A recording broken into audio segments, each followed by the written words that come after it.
జగన్నాథపురం అనే ఊర్లో జానకమ్మ అనే కోడి తన కొడుకు కృష్ణ, కోడలు రమ్యలతో కలిసి ఉంటుండేది. కృష్ణ, రమ్యలకు పెళ్ళై చాలా రోజులైనా పిల్లలు లేకపోవడంతో భార్యాభర్తలిద్దరితో పాటు జానకమ్మ కూడా దిగులు పడుతూ ఉండేది. ఒకరోజు కృష్ణ, అతని భార్య రమ్య మాట్లాడుకుంటూ ఉంటారు. ఏంటి రమ్య, అలా దిగులుగా ఉన్నావేంటి అంటాడు కృష్ణ. మనమేం పాపం చేశామండి? మనతో పాటు పెళ్ళైన వాళ్ళందరికీ పిల్లలు పుడుతున్నారు. మనకు మాత్రం పుట్టిన పిల్లలు బ్రతకటం లేదు.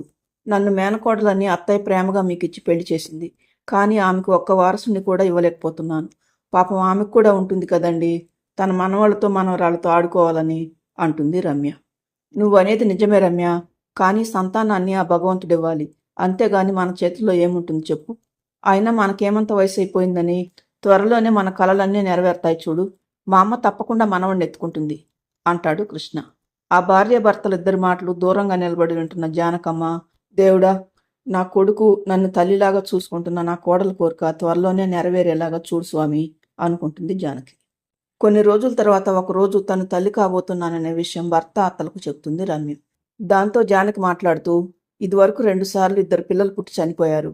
మూడోసారైనా ఆ దేవుడు కరుణించి బిడ్డ క్షేమంగా ఉంటే బాగుండు అంటుంది జానకి. మరికొద్ది రోజులు అయ్యేసరికి రమ్య ఒక గుడ్డు పెడుతుంది. మళ్లీ గుడ్లేమీ పెట్టకపోవడంతో జానకి నిరాశగా, ఈసారి కూడా దేవుడు ఒక్క బిడ్డనే ఇవ్వాలని అనుకుంటున్నాడు. సరే, మనకి ఎంత ప్రాప్తం ఉంటే అంతే దక్కుతుంది. గుడ్డును జాగ్రత్తగా చూసుకో రమ్య అంటుంది జానకి. దాంతో రమ్య మాట్లాడుతూ, నాకెందుకో చాలా భయంగా ఉంది అత్తయ్య. ఇదివరకు 2 మగపిల్లలు పుట్టి చనిపోయారు. మళ్ళీ ఈసారి ఏం జరుగుతుందోనని చాలా కంగారుగా ఉంది అత్తయ్య అంటుంది రమ్య. నువ్వు ధైర్యంగా ఉండు తల్లి, అంతా మంచి జరుగుతుంది అంటుంది జానకి. అలా కొన్ని రోజులు గడిచిపోతాయి. ఒకరోజు రమ్య బయటకు వెళ్లి వచ్చేసరికి ఒక కోడిపెట్ట బుట్టలో 2 గుడ్లు పట్టుకుని రమ్య వాళ్ళ ఇంటి ముందు నిలబడి ఉంటుంది. ఆ కోడిపెట్ట చాలా దిగులుగా ఉండటం చూసిన రమ్య కోడిపెట్ట దగ్గరకు వచ్చి, ఎవరమ్మా నువ్వు? మరి కాసేపు అయితే చీకటి పడబోతుంది. ఇప్పుడు ఒంటరిగా గుడ్లను పట్టుకొని ఇక్కడున్నావు అంటుంది రమ్య. దాంతో వసంత అనే కోడిపెట్ట మాట్లాడుతూ, చాలా దాహంగా ఉందండి, కాస్త మంచినీళ్ళు ఇస్తారా అంటుంది వసంత.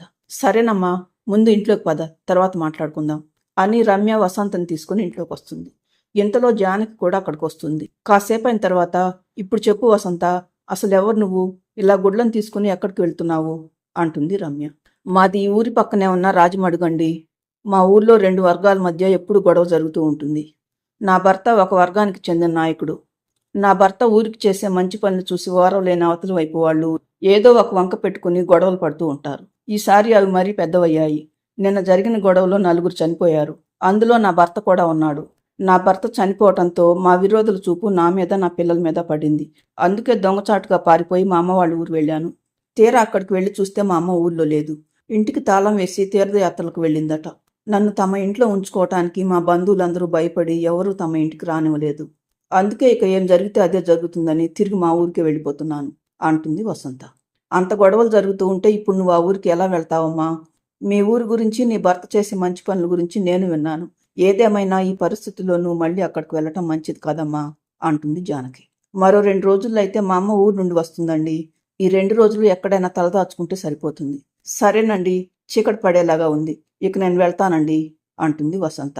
ఇంతలో రమ్య కలగజేసుకుంటూ, ఇప్పుడు నువ్వు గుడ్లను తీసుకుని ఎక్కడికి వెళ్ళనవసరం లేదు వసంత. మీ అమ్మగారు వచ్చే వరకు నువ్వు మా ఇంట్లోనే ఉండు, తర్వాత వెళుదువు గాని అంటుంది రమ్య. ఈ అమ్మాయి ఇక్కడుందని తెలిస్తే మనకేమైనా సమస్య అవుతుందేమో రమ్య అంటుంది జానకి. ఏమీ కాదులే అత్తయ్య, తను ఇక్కడుందని ఎవరికైనా ఎలా తెలుస్తుంది? ఈ 2 రోజులు బయట ఎవరికి కనిపించకుండా ఇంట్లోనే ఉంటే సరిపోతుంది అంటుంది రమ్య. అలా వసంత ఆ రాత్రికి అక్కడే ఉండిపోతుంది. మరో 2 రోజుల తర్వాత రమ్య బయటకు వెళ్తూ, నేను మీ అబ్బాయికి భోజనం ఇచ్చి వస్తాను అత్తయ్య, అప్పటి వరకు గుడ్డును జాగ్రత్తగా చూసుకోండి అని చెప్పి వెళ్ళిపోతుంది రమ్య. రమ్య వెళ్ళిన కాసేపటికి వర్షం పడటం మొదలవుతుంది. అది చూసిన జానకమ్మ, అయ్యో, ఈ వర్షం ఇప్పుడు పడుతుందేంటి? అవతల నా కోడలు పొలం వెళ్ళింది, ఈ వాన ఎప్పుడు తగ్గుతుందో ఏంటో అనుకుంటూ రమ్య గదిలోకి వెళ్లి చూసిన జానకమ్మ అక్కడి దృశ్యం చూసి నిర్ఘాంతపోతుంది. అక్కడ రమ్య గుడ్డులో నుండి బయటకు వచ్చిన చిన్న కోడిపిల్ల చనిపోయి ఉంటుంది. అది చూసిన జానకమ్మ మనసు విలవల్లాడిపోతుంది. అయ్యో భగవంతుడా, ఈసారి కూడా పిల్లవాడు పుట్టగానే చనిపోయినట్లున్నాడు. ఇప్పుడు ఈ సంగతి తెలిస్తే నా కొడుకు తట్టుకోలేడు. ఇక రమ్య సంగతి అయితే చెప్పవలసిన పని లేదు. తను గుండాకి చనిపోయినా చనిపోతుంది. ఇప్పుడేం చేయాలి దేవుడా అని జానకి అనుకుంటూ ఉండగా పక్క గదిలో నుండి కోడిపిల్లల అరుపులు వినపడతాయి. దాంతో జానకి వసంత ఉన్న గదిలోకి వచ్చి చూసేసరికి అక్కడ 2 కోడిపిల్లలు అప్పుడే పుట్టి అందంగా కీస్ కీస్మని అరుస్తూ ఉంటాయి. అది చూసిన జానకి, ఈ వసంత పిల్లలు కూడా ఈరోజు పుట్టినట్టున్నారు అనుకుంటుంది జానకి. జానకిని చూసిన వసంత, చూశారమ్మా, వీళ్ళిద్దరూ ఎంత అందంగా ప్రశాంతంగా చూస్తున్నారు. కానీ వీళ్ళకేం తెలుసమ్మా, పుట్టటంతోనే తండ్రి ప్రేమకు నోచుకొని దురదృష్టవంతులమని అంటుంది వసంత.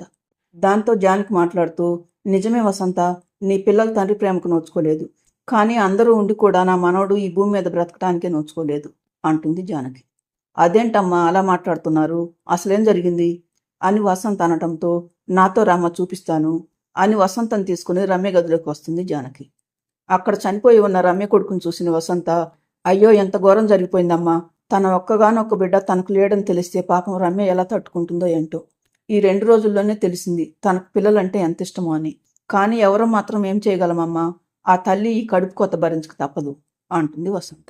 దాంతో జానకి మాట్లాడుతూ, నువ్వు తలుచుకుంటే నా కోడలి తలరాత మార్చగలవు వసంత, కాకపోతే నువ్వు పెద్ద మనసు చేసుకుని నీ బిడ్డల్లో ఒక బిడ్డను త్యాగం చేయాలి అంటుంది జానకి. మీరు చెప్పేదేంటో నాకు అర్థం కావటం లేదమ్మా, ఇప్పుడు నేను మాత్రం ఏం చేయగలను అంటుంది వసంత. నేను చెప్పేది విని మంచి మనసుతో ఆలోచించమ్మా.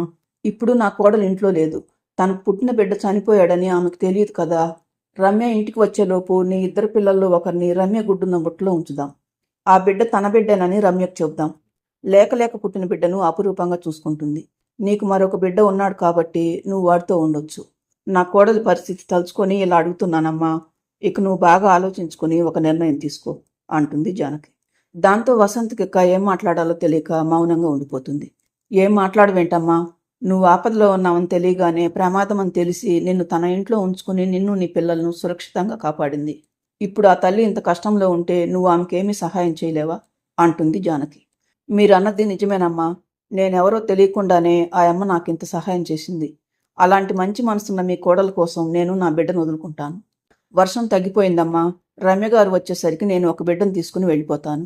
లేకపోతే పిల్లలిద్దరూ ఒకేలా ఉండటం చూస్తే ఆమెకు అనుమానం వస్తుంది. మా అమ్మ ఇంటికి వచ్చేసి ఉంటుందమ్మా, నేను ఇక మా అమ్మ దగ్గరికి వెళ్ళిపోతాను అని చివరిసారిగా తన 2 పిల్లల్ని తనివి తీరా చూసుకొని వాళ్లలో ఒక బిడ్డను తీసుకుని వెళ్ళిపోతుంది వసంత. మరో గంట సేపటికి రమ్య ఇంటికి వచ్చేసరికి ఇంట్లో పరిస్థితి అంతా చక్కబెట్టి వసంత కొడుకుని తీసుకువెళ్లి రమ్య గదిలో ఉంచుతుంది జానకి. ఇంటికి వచ్చి చూసిన రమ్యకు ముద్దులొలుకుతూ ఉన్న తన కొడుకుని చూడగానే ప్రాణం లేచి వచ్చినట్లుగా అనిపిస్తుంది. చూశారు అత్తయ్య, నా కొడుకు ఎంత అందంగా ఆరోగ్యంగా ఉన్నాడో. దేవుడు ఇన్ని రోజులకు మన మర ఆలకించాడు అత్తయ్య. ఇక మనకు ఎటువంటి దిగులు అవసరం లేదు. మీ అబ్బాయి వీడిని చూస్తే ఎంత పొంగిపోతాడో ఏంటో అంటూ సంతోషంగా మాట్లాడుతూనే ఉంటుంది రమ్య. జానకి మాత్రం మనసులో, మీ సంతోషం చూడటానికే కదమ్మా ఆ తల్లికి బిడ్డను దూరం చేశాను అనుకుంటుంది జానకి. తరువాత ఇంటికి వచ్చిన కృష్ణ కూడా తన కొడుకుని చూసుకుని తెగ మురిసిపోతాడు. తరువాత కొన్ని రోజులకు బాబుకు కిరీటి అని పేరు పెట్టి కృష్ణ, జానకి, రమ్య అందరూ వాడిని ప్రేమగా చూసుకుంటూ ఉంటారు. కొద్ది రోజులు అయ్యేసరికి కిరీటి కాస్త పెద్దవాడవుతాడు. రమ్య మళ్ళీ మరొక గుడ్డు పెట్టడంతో ఈసారి ఆడపిల్ల పుడుతుంది. కృష్ణ, రమ్య తమ 2 పిల్లల్ని ఒకేలాగా చూసుకుంటూ సంతోషంగా కాలం గడుపుతూ ఉంటారు. కానీ జానకి మాత్రం మనవరాలు పుట్టడంతో పూర్తిగా మారిపోతుంది. అంతకుముందు కిరీటిని ప్రేమగా చూసుకునే జానకి మనవరాలు పుట్టినప్పటి నుండి కిరీటిని దూరం పెట్టి ఆడపిల్లతో ప్రేమగా ఉండటం మొదలు పెడుతుంది. దాంతో జానకి ప్రవర్తన అర్థం కాక కృష్ణ, రమ్యలిద్దరూ ఆశ్చర్యపోతూ ఉంటారు. మరి జానకి ఎందుకు అలా ప్రవర్తిస్తుందో ఆమె కొడుకు కోడలు తెలుసుకుంటారా? కిరీటి తమ కొడుకు కాదని తెలిస్తే కృష్ణ, అతని భార్య రమ్య పరిస్థితి ఏంటి? వాళ్ళు కూడా జానకి లాగానే మారిపోతారా? లేకపోతే తమ కొడుకు లాగానే చూసుకుంటారా? నిజం తెలిస్తే కిరీటి రమ్య వాళ్ళ దగ్గరే ఉంటాడా, లేకపోతే తన తల్లిని వెతుక్కుంటూ వెళ్ళిపోతాడా? ఈ స్టోరీ అంతా తెలియాలంటే పార్ట్ 2 చూడండి. ఫ్రెండ్స్, ఈ స్టోరీ ఎలా ఉందో కామెంట్ చేయండి. స్టోరీ నచ్చితే లైక్ చేసి ఛానల్ను సబ్స్క్రైబ్ చేసుకోండి.